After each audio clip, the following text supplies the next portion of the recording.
Hello बच्चों। तो आज हम कराने जा रहे हैं प्रश्नावली 1B का 5वां सवाल। पहली वीडियो में हम 1 से 4 तक सवाल करा चुके हैं। ठीक है, तो आज करेंगे क्वेश्चन नंबर 5 1B का। ठीक है,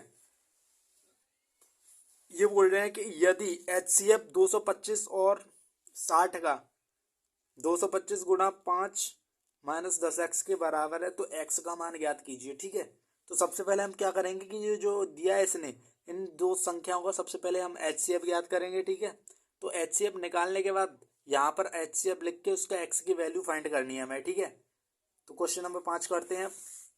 क्वेश्चन नंबर 5 क्या दिया है इन्होंने? HCF किसका? 225 कॉमा 60। ठीक है, इक्वल्स टू 225 गुणा 5 माइनस 10x।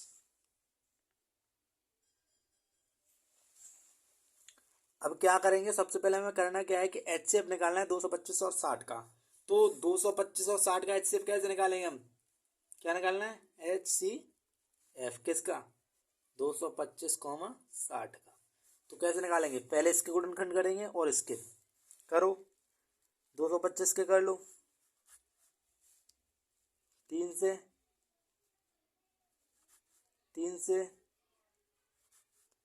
5 से और ये 5 से एक बार। ठीक है, अब 60 के करो। 60 का एलसीएम लो। 2 से 30, 15, 3 से 5 और 5 से 1। ठीक है, तो अब हमारे 225 के गुणनखंड कितने हुए? 3 गुणा 3 गुणा 5 गुणा 5। और 60 के हुए आपके 2 गुणा 2 गुणा 3 गुणा 5। 2 गुणा 2 गुणा 3 गुणा 5। तो इसमें हम जब हम HCF निकालते हैं तो हमारा दोनों में जो जो होता है कॉमन, सिर्फ वही अपना HCF होता है। ठीक है, तो 3 है, नीचे 3 है। ठीक है, एक है भाई, एक और 3 नहीं है, ये तो होगी इसमें, ये आ गई अपनी कॉमन। ठीक है, अब एक और 3 तो नहीं है, 5 है आपकी, 5 तो 5 भी आ गई, एक और 5 नहीं है। ठीक है, तो यही अपना HCF होगा। कितना? 5 से 15, तो 15 अपना HCF आ गया। अब इस HCF को हम इसमें रख देंगे, इसमें पुट कर देंगे। ठीक है, तो 15 रखेंगे HCF की जगह पर। तो 15 इक्वल्स टू कितना है फिर? 225 है अपना, फिर गुणा 5 माइनस 10x। अब सॉल्व करेंगे इसे, तो इसमें इसका मल्टीप्लाई करेंगे तो कितना है? 1125 माइनस 10x। अब इसको हम इधर लेके जाएंगे। ठीक है, तो 15 प्लस 10x हो जाएंगे और इधर बचेगा क्या? 1125। अब इसे इधर लेके आएंगे तो 1125 में से माइनस हो जाएगा कितना? 15। ठीक है, 10x बराबर, इसे इसमें से माइनस करेंगे तो 0। ठीक है, 1 1 1। अब इसका इसमें डिवाइड लगेगा, इसके इंटू में जो संख्या होती है उसे इक्वल के उधर लेके जाते तो वो डिवाइड में जाती है। ठीक है, तो 110/10 हो जाएगा। तो x बराबर 10 से इतना अपना आंसर आ जाएगा। x की वैल्यू यही फाइंड करनी थी हमें। ठीक है, तो ये अपना आंसर है। क्वेश्चन नंबर 5 हो चुका है अपना। अब करेंगे अपना question number 6। Same to same ऐसा ही है क्वेश्चन नंबर 6। क्वेश्चन नंबर 6 आपका इन्होंने दिया है क्वेश्चन नंबर 6 में कि करना कुछ नहीं है, ये आपका। ठीक है, कि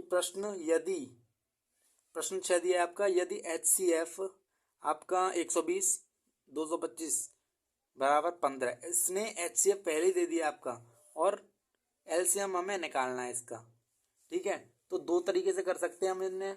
एक तो डायरेक्ट अपना LCM निकाल सकते हैं 120 और 225 का। ठीक है, और एक अपना सूत्र होता है पहली संख्या गुणा दूसरी संख्या बराबर HCF गुणा LCM। ठीक है, उससे भी कर सकते हैं, तो हम सूत्र से करेंगे। ठीक है, अपना जो सूत्र होता है, क्या है अपना सूत्र? पहले सवाल उतारेंगे क्वेश्चन नंबर 6।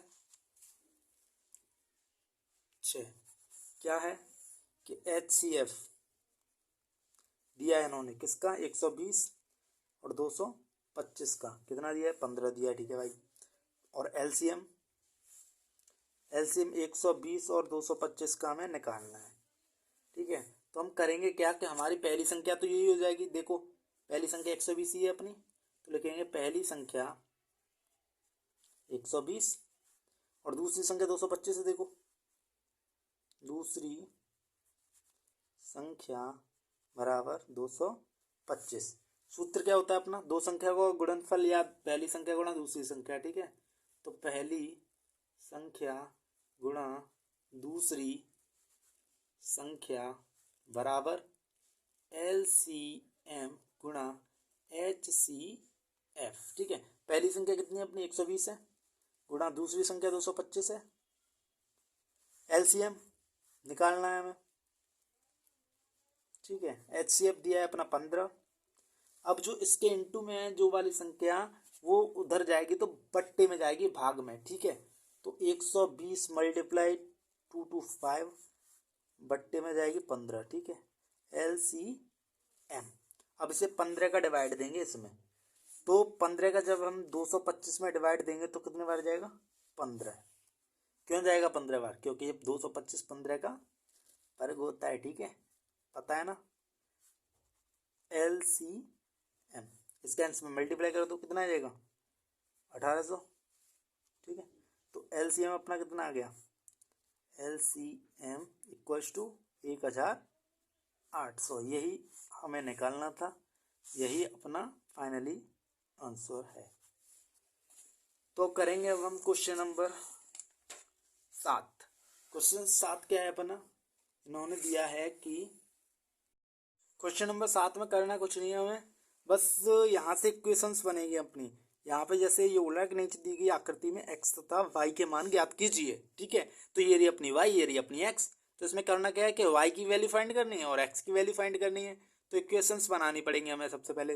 देखो कैसे करते हैं। ठीक है, तो पहले ये है अपना क्वेश्चन नंबर 7। ठीक है, क्वेश्चन नंबर 7, इसमें करना कुछ नहीं, हमें इक्वेशंस बनानी है सबसे पहले। ठीक है, करेंगे क्या कि ये जो अपनी y है यहाँ से पहले एक इक्वेशन बनेगी अपनी। y के इक्वल्स क्या हो जाएगा 4 का और x का मल्टीप्लाई कर देंगे हम यहाँ पे, तो इक्वेशन नंबर फर्स्ट बन जाएगी अपनी यहाँ पे। इसका और इसका मल्टीप्लाई करके y की वैल्यू निकल जाएगी। ठीक है, अब x की निकाल लियो हमें, तो 3 का और 7 का मल्टीप्लाई कर दो, तो x इक्वल्स टू 3 इंटू 7। तो 3 इंटू 7 कितना हो जाएगा 28 21। ठीक है, तो x इक्वल्स टू आ गया आपका 21। ठीक है, तो अब करना कुछ नहीं है, अब हम अपनी जो x की वैल्यू है इसे क्वेश्चन नंबर 1 में पुट कर देंगे, रख देंगे। ठीक है, तो x का मान समीकरण 1 में रखने पर, समीकरण 1 में रख देंगे अब x का मान। ठीक है, x का मान कितना है 21। तो समीकरण 1 है अपना y बराबर 4 इंटू एक्स। तो 4 इंटू एक्स की वैल्यू कितनी निकली अपनी 21, और 21 का 4 में मल्टीप्लाई करेंगे तो 84 आ जाएगा। तो y की भी वैल्यू हमने निकाल ली, x और y दोनों की वैल्यू निकालनी थी हमें। ठीक है, तो अब लिख दो, अतः x बराबर 21, y बराबर 84। यही अपना फाइनली आंसर है। अब करेंगे हम क्वेश्चन नंबर 8। क्वेश्चन नंबर 8 में करना कुछ नहीं है हमें, ये बोल रहे हैं कि 18 और 117 के HCF को 18m माइनस 117 के रूप में दर्शाया गया है। ठीक है, इसका और इसका HCF इन्होंने निकाला तो इतना आया। ठीक है, तो m का मान ज्ञात कीजिए और साथ ही 18 और 117 का LCM ज्ञात कीजिए। ठीक है, इन दोनों संख्याओं का इन्होंने HCF तो हमें इतना दे दिया, तो इसमें हमें m का मान निकालना है और LCM भी निकालना है। ठीक है, तो सबसे पहले हम करेंगे क्या कि 18 और 17 का क्या निकालेंगे HCF। ठीक है, और HCF निकालने के बाद हम देखो क्या करते हैं, सबसे पहले HCF निकालो अपना। ठीक है, क्वेश्चन नंबर 8 में, क्वेश्चन 8 इन्होंने दिया है 18 और 117। ठीक है, इनका HCF। ठीक है, तो पहले इनका HCF निकालो। 18 के फैक्टर करेंगे करो, 2 × 3 × 3, 2 × 6, 6 × 18, 18 के हो गए। वैसे कर लो 117 के, ठीक है। 3 × 3 × 13, 3 × 3 = 9 और 13 × 117, ठीक है। तो ये हो गए अपने फैक्टर, अभाज्य गुणनखंड, ठीक है। तो अब क्या करेंगे हम, HCF निकालेंगे। HCF कितना आएगा, जो कॉमन होता है सिर्फ वही अपना HCF होता है। 2 देखो नहीं है, 3, ये रही 3 अपनी, एक 3 ये आ गई, ठीक है। 3 × 3 अपना HCF आ गया, कितना आ गया 9। तो 9 तो अपना क्या गया HCF। अब हमें क्वेश्चन में बोल क्या रहा था कि वो बोल रहा था कि HCF जो है आपका, HCF क्या, HCF आपका किसके इक्वल है, 18m - 117। मतलब हाँ, HCF को इसके रूप में लिखा जा सकता है, उसने प्रश्न में बोला है, ठीक है। तो हमने पहले HCF निकाला कितना 9, तो 9 HCF की जगह पर रख देंगे और m की वैल्यू फाइंड करनी है हमें। अब इससे m की वैल्यू निकालेंगे अब, ठीक है। तो इसको उधर लेके जाएंगे, पक्षांतर करेंगे इसे, तो 9 ये इधर माइनस का, तो इधर जाके किसका हो जाएगा प्लस का, 117, ठीक है। 18m इसमें ऐड करेंगे, अब इसे जोड़ेंगे, जोड़ेंगे बाद कितना आएगा 126 इक्वल्स टू 18m। अब इधर ये मल्टीप्लाई में है तो उधर लेके जाएंगे तो किस में आएगा, डिवाइड में। तो m इक्वल्स टू कितना आ जाएगा 126/18 और डिवाइड देंगे इसका तो कितने में आ जाएगा 7। तो m की वैल्यू निकाली हमने, कितनी आ गई 7। अब हमें करना क्या है, अब हमें निकालना है LCM। जब हमें दोनों संख्याएं पता होती हैं, पहली संख्या ये दूसरी संख्या ये, और HCF भी हमने निकाल लिया इतना है, तो LCM तो हम चुटकियों में निकाल लेंगे, ठीक है। वही अपना सूत्र क्या है, दो संख्या को गुणनफल या पहली संख्या या गुणा दूसरी संख्या करते हैं ना, वही वाला। तो पहली संख्या गुणा दूसरी संख्या बराबर होता है HCF और LCM के, LCM और HCF के गुणनफल के। तो पहली संख्या कितनी अपने 18 है, ठीक है। तो गुणा करेंगे 117 दूसरी संख्या में, और LCM हमें निकालना है और HCF हमने निकाला तो 9 था, ठीक है। तो इस इधर ये इंटू में है तो इधर लेके जाएंगे तो डिवाइड में जाएगी, बट्टे में आ जाएगा 9। इधर क्या बचा LCM, इससे ये 2 बार कट गई, ठीक है। तो 2 × 117 इधर बचा और LCM, तो LCM कितना आ जाएगा अपना, इसका इसमें मल्टीप्लाई कर दो बस, कितना आ गया 234। ये अपना LCM निकाल लिया हमने। LCM निकालना था और m की वैल्यू निकालनी थी। हो चुका आपका 8वां सवाल, ठीक है। अब करते हैं अपना क्वेश्चन नंबर 9। क्वेश्चन नंबर 9 में कुछ नहीं है, वैसे ही है। क्वेश्चन नंबर 9 है आपका, पढ़ो पहले क्या बोल रहे हैं। ये बोल रहे हैं कि जांच कीजिए कि क्या किसी प्राकृत संख्या n के लिए संख्या 6 की घात n अंक 0 पर समाप्त हो सकती है, ठीक है। क्वेश्चन नंबर 9 में करना कुछ नहीं है, ये है आपका क्वेश्चन नंबर 9 के अभाज्य गुणनखंड करेंगे तो कितने कितने आएंगे, 2 × 3 आएंगे ना, ये आएंगे ना। तो अतः 6 की घात n इक्वल्स टू कितना आ जाएगा 2 × 3 की पावर n, ठीक है। तो इससे क्या स्पष्ट होता है, इससे स्पष्ट होता है कि 6 की घात n के अभाज्य गुणनखंड में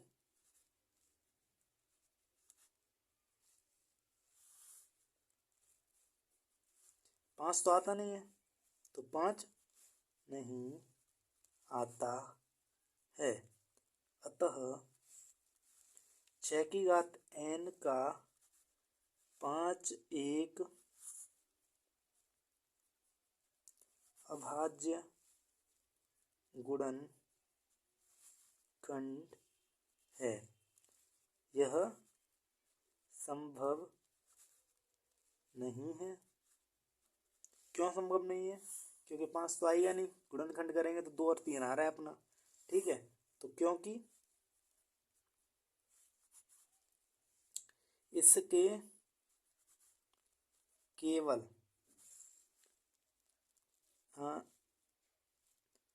गुणनखंड में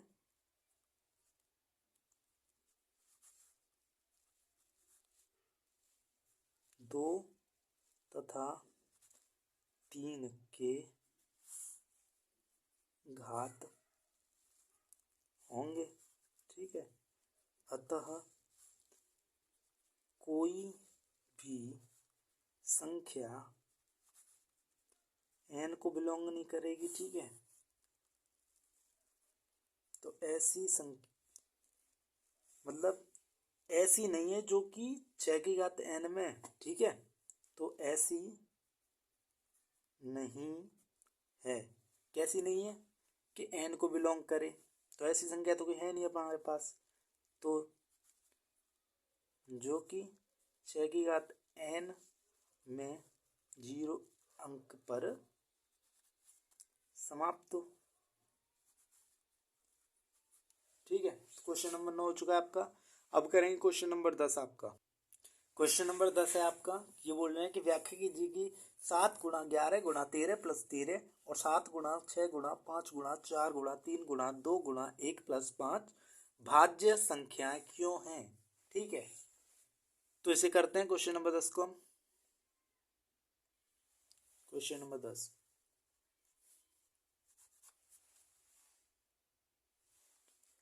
कितना दिया है, 7 गुणा 11 गुणा 13 प्लस 13 और 7 गुणा 6 गुणा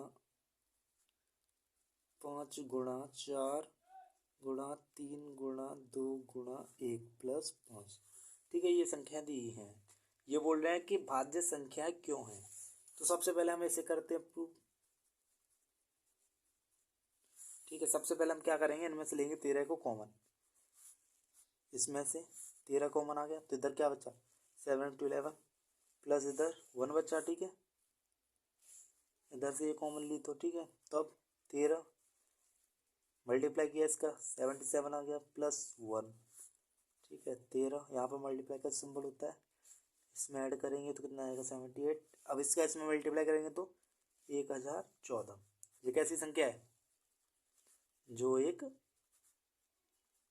भाज्य संख्या है। ये हो गया प्रूफ अपना। अब इसे करेंगे हम, क्या ये बोल रहे हैं 7 into 6 into 5 into 4 into 3 into 2 into 1 plus 5। इसमें से हम क्या कॉमन ले लेंगे, इनमें 5 है ना, 5 यहाँ से 5 यहाँ से कॉमन आ जाएगा अपना। कितना बचेगा 76 into 5 तो कॉमन आ गया। अब कितना बचा 4 into 3 into 2 into 1 फिर प्लस 5 यहाँ से चला गया तो यहाँ पे 1 बचा, ठीक है। 5 7 का इसमें मल्टीप्लाई किया, ठीक है। इसका इन सब का मल्टीप्लाई करेंगे, मल्टीप्लाई करने के बाद आएगा आपका 1008 फिर प्लस 1 है आपका तो ये लिख दिया, ठीक है। 5 ऐड करो कितना आ जाएगा 1009। 1009 का इसमें मल्टीप्लाई कर देंगे, कितना आएगा करो गुणा 5045। ये भी कैसी है, भाज्य है ना, तो जो एक भाज्य संख्या है, ठीक है। तो ये भी हो गया अपना क्वेश्चन नंबर 10 आपका आंसर निकल चुका है। अब करेंगे क्वेश्चन नंबर 11। अब है आपका क्वेश्चन नंबर 11। क्वेश्चन नंबर 11 में बोल रहे हैं ये कि किसी खेल के मैदान के चारों ओर एक वृत्ताकार पथ है, ठीक है। इस मैदान का एक चक्कर लगाने में सोनिया को तो 18 मिनट लग रही हैं, ठीक है। जबकि इसी मैदान का एक चक्कर लगाने में रवि को 12 मिनट लग रही हैं। तो मान लीजिए कि वे दोनों एक ही स्थान से और एक ही समय पर चल रहे हैं, ठीक है, एक ही दिशा में चल रहे हैं। तो कितने समय बाद वे दोनों फिर से प्रारंभिक अवस्था पर मिलेंगे, प्रारंभिक स्थान पर मिलेंगे, ठीक है। तो प्रारंभिक स्थान निकालने के लिए हमें ये जो दिए इन्होंने 18 मिनट दिए एक और एक 12 मिनट। सोनिया को 18 मिनट लगते हैं और रवि को 12 मिनट। तो इन दोनों का हमें क्या करना पड़ेगा, पहले एलसीएम निकालना पड़ेगा और एलसीएम निकालने के बाद जो अपना उत्तर आएगा वही आपका प्रारंभिक स्थान पर मिलेंगे, वही समय होगा आपका प्रारंभिक स्थान पर मिलने का, ठीक है। तो क्या करेंगे 18 और 12 का एलसीएम निकालेंगे, ठीक है। चलो तो करते हैं क्वेश्चन नंबर 11। क्या है कि सोनिया को एक चक्कर लगाने में लगा समय बराबर 18 मिनट। ठीक है। और रवि को भी यहाँ पे लिख लेना रखी। ठीक है। रवि को एक चक्कर लगाने में लगा समय बराबर कितना लग रहा था, 12 मिनट लग रही थी। ठीक है। 12 मिनट रवि को एक चक्कर लगाने में। तो हम क्या करेंगे, पहले 18 के करेंगे फैक्टर, अभाज्य गुणनखंड। ठीक है। 18 के अभाज्य गुणनखंड, 18 के करो, 2 × 3 × 3, 2 × 6, 6 × 18, 18 के हो गए। अब करो 12 के अभाज्य गुणनखंड, 12 के करेंगे, 2 × 2 × 3, 2 दूनी 4, 4 × 12, 12 के हो गए। अब क्या करना हमें, एलसीएम निकालने के लिए हमने बताया था कि पहले जो कॉमन होता है वो लेते हैं। इनमें 2 कॉमन है, ये आ गया कॉमन अपना, और एक 2 तो है नहीं, ऊपर एक ही था तो वो आ गया। 3, ये 3 कॉमन है।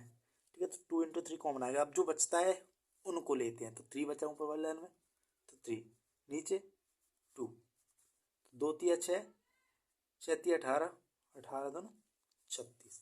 तो एलसीएम कितना आ गया आपका, 36। हमने बताया था आपको जो एलसीएम निकलेगा वही अपना समय होगा प्रारंभिक स्थान पर मिलने का। तो लिखेंगे कि अतः 36 मिनट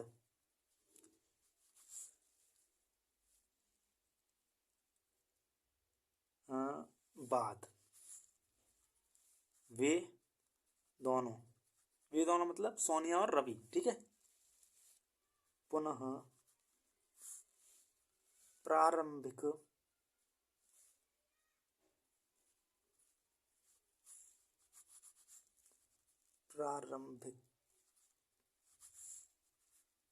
स्थान पर मिलेंगे। ठीक है। ये आपका हो चुका है। अब करेंगे अपना क्वेश्चन नंबर 12। ये आपका क्वेश्चन नंबर 12। ठीक है। क्वेश्चन नंबर 12 में करना कुछ नहीं है आपको। यहाँ पर भी हमें एक्स की और वाई की वैल्यू निकालनी है। इक्वेशंस बनाएंगे वही पहले की तरह करना है। ठीक है। तो एक्स की इक्वेशन बनाएंगे पहले। एक्स की इक्वेशन क्या बनेगी कि एक्स का 3 और 195 में मल्टीप्लाई करेंगे तो एक्स की वैल्यू निकल आएगी 3 × 195। ठीक है। मल्टीप्लाई करो कितना आ जाएगा 585। तो एक्स की वैल्यू हमने निकाल ली। अब वाई की निकालनी है तो एक तो इस तरीके से कर सकते हैं कि 195 बराबर 3 गुणा वाई करके निकाल सकते हैं। ठीक है। और एक डायरेक्ट यहाँ से निकाल सकते हैं, वाई इक्वल्स टू 5 × 13। ठीक है। ऐसे भी कर सकते हैं। तो वाई इक्वल्स टू एक इक्वेशन हमारी यहाँ से बन सकती है कि 5 × 13, 13 × 5 = 65। तो वाई की भी वैल्यू निकल आई अपनी। ठीक है। तो लिख दो अतः एक्स बराबर 585 और वाई बराबर 65। ये अपना आंसर है। Question number 12 complete. ठीक है। अब करेंगे अपना question number 13। Question number 13 same to same पहले जैसे है। क्वेश्चन नंबर 13 करेंगे। अब करेंगे अपना क्वेश्चन नंबर 13। क्वेश्चन नंबर 13 बोल रहे हैं कि व्याख्या कीजिए कि 7 × 13 × 11 प्लस 11 और 7 × 6 × 5 × 4 × 3 × 2 × 1 प्लस 3 भाज्य संख्या क्यों है। ठीक है। पहले भी हमने क्वेश्चन ऐसा कर चुके हैं। कौन सा क्वेश्चन किया था हमने ऐसे, हम कर चुके हैं क्वेश्चन नंबर किसमें किया था हमने, क्वेश्चन नंबर 10 में कर चुके हैं हम ऐसा। ठीक है। क्वेश्चन नंबर 10 और 13 सेम टू सेम एक जैसे हैं। ठीक है। तो करेंगे अब क्वेश्चन नंबर 13 अपना आगे करते हैं। इन्होंने दिया है कि क्वेश्चन नंबर 13 में क्या दिया है कि 7 × 13 × 11 प्लस 11 और 7 × 6 × 5 × 4 × 3 × 2 × 1 प्लस 3 कैसी संख्या है, ये भाज्य संख्या है, ये प्रूव करना है हमें। ठीक है। तो हम क्या करेंगे, सबसे पहले इसको करते हैं ये वाली को। ठीक है। क्या करेंगे, सबसे पहले कॉमन लेंगे इनमें से और इनमें से 11 कॉमन आ जाएगा अपना। ठीक है। 11 बाहर निकलेगा, 7 × 13 बच्चा। ठीक है। प्लस 11 ये वाली पे आ गया, कॉमन ले लिया। ठीक है। इसमें गैप किया तो 11 मल्टीप्लाई की करो, कितना आएगा 91 + 1, ठीक है। ऐड करो 92, 11 का मल्टीप्लाई करेंगे हम 92 में, कितना आ जाएगा 1012, ठीक है, जो कि एक भाज्य संख्या लिख दो, जो एक भाज्य संख्या है, ठीक है। अब करेंगे अपना ये वाला, इन्होंने दिया है कि 6 × 5 × 4 × 3 × 2 × 1 + 3।